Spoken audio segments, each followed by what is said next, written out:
Oi, você está em casa? Então faz o seguinte, dá um pulo na cozinha, dá uma boa olhada, depois você vai lá fora, olha um carro qualquer que esteja passando. Depois você volta correndo e você vai me responder uma pergunta.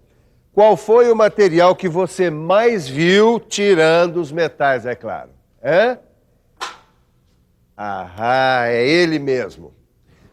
Um produto sintético inventado pelo homem para atender às necessidades da vida moderna do século XX. É ele mesmo, o plástico. O tema da nossa teleaula de materiais de hoje. Você vai ver um pouco da história do plástico. Vai conhecer também um pouco da sua estrutura química, além das características da maneira de fabricar e das aplicações que fazem o plástico ser plástico. Já deu para perceber que essa nossa teleaula vai ser bem sintética, não é? Começando com a pergunta, quem foi que inventou esse material tão diferente, cada vez mais usado em nosso dia a dia? Hein?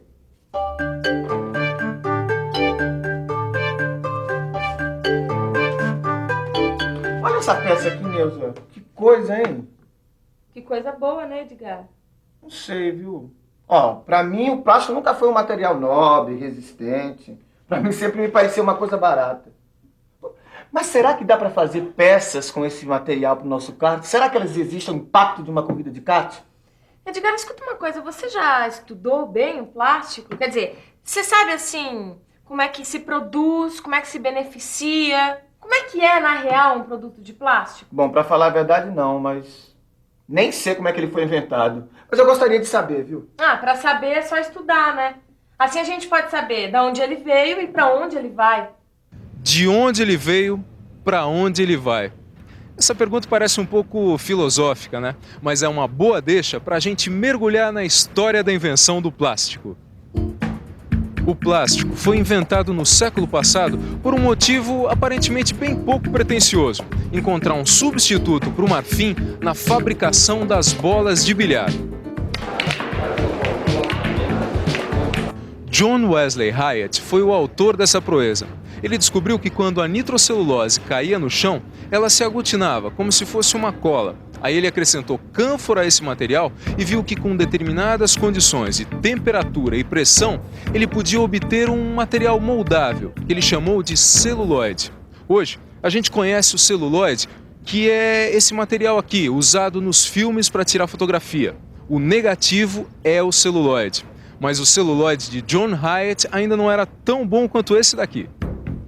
O celuloide de Hyatt ainda era primitivo e dava 1000 problemas. Por isso, um físico e químico belga chamado Leo Hendrik Baekeland trabalhou na produção de um plástico melhor, feito pela síntese de substâncias simples, o fenol e o formaldeído. O Baekeland arrumou um nome tão complicado quanto o dele para o novo plástico.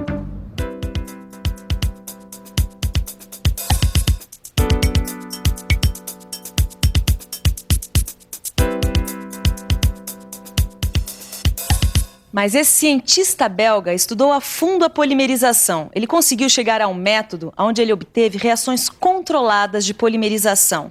E foi acelerando essas reações que ele conseguiu produzir plástico em quantidade industrial. Nós vamos conversar agora com a professora Simone. Professora, por favor, como é que foi que Baekeland conseguiu produzir plástico? Ele colocou o material a aproximadamente 200 graus Celsius e obteve assim uma massa esférica de cor âmbar, que tinha a mesma impressão do recipiente, como esse que foi obtido com um tubo de ensaio.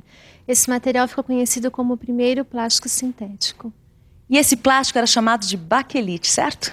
Certo, e ele começou uma revolução porque foram aparecendo várias aplicações para esse plástico. Aplicações é que não faltaram pro plástico, hein, Edgar?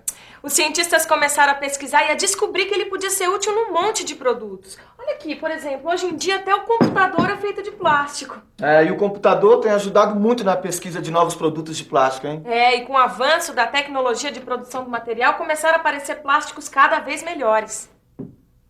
E a cada dia que passa, aparecem novos produtos de plástico, usados em embalagens, brinquedos, aparelhos eletrônicos, automóveis e até na construção civil. Pois é. O que a indústria não faz com o plástico, não é mesmo?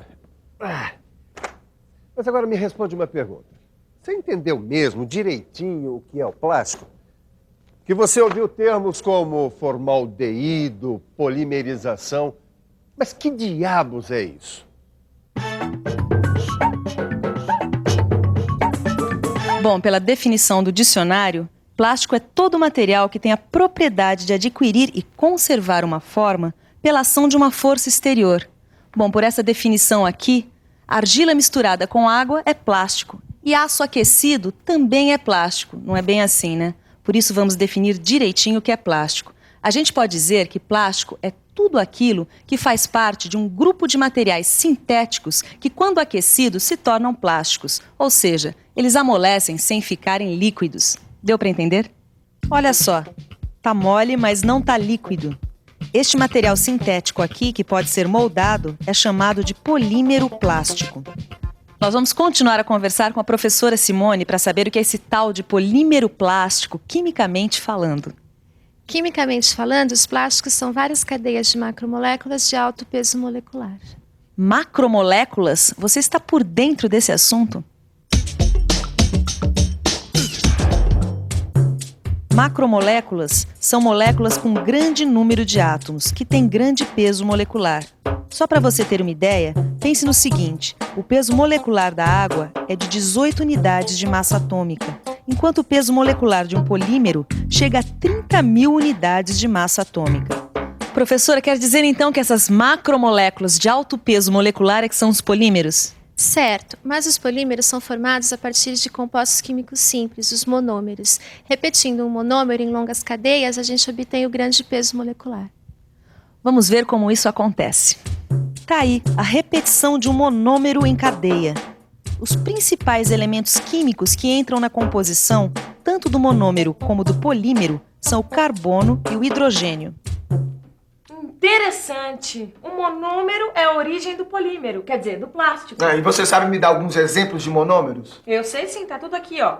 O fenol, o cloreto de vinila, o etileno, o propeno, todos eles são monômeros. Tá. Quer dizer que aquecendo esses compostos acontece a polimerização e... Catapimba. E aí pinta o plástico. Interessante a origem do plástico, não é?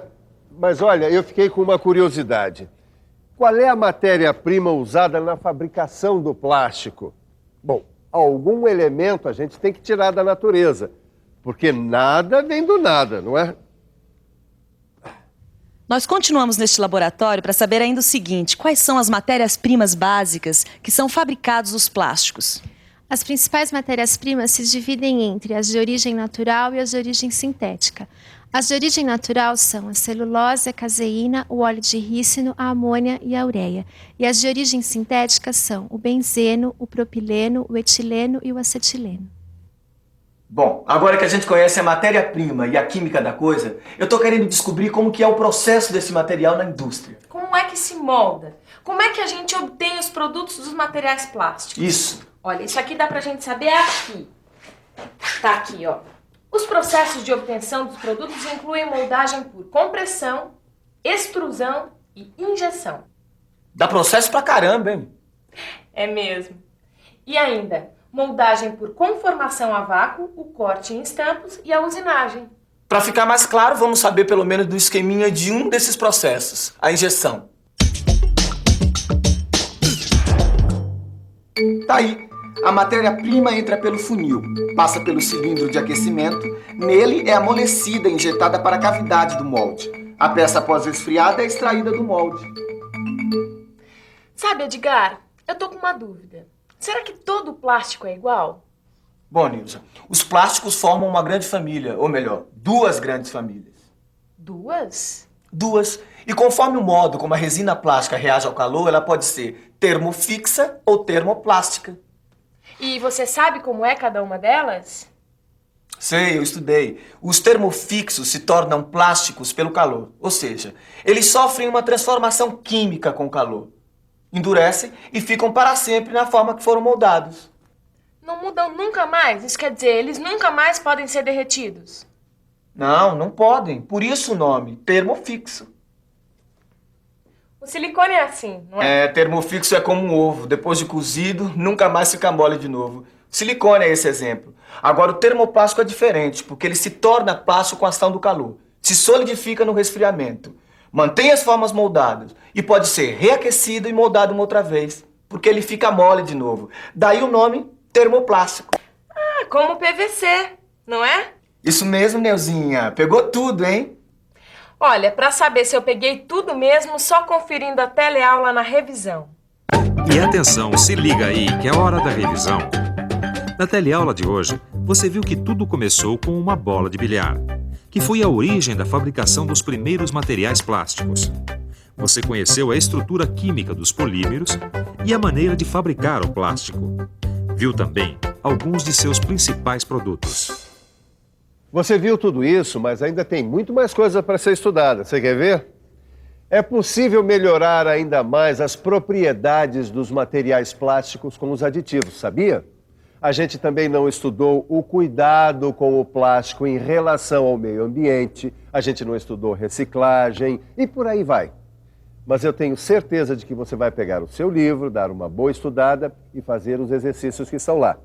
Porque na próxima teleaula tem mais. Até!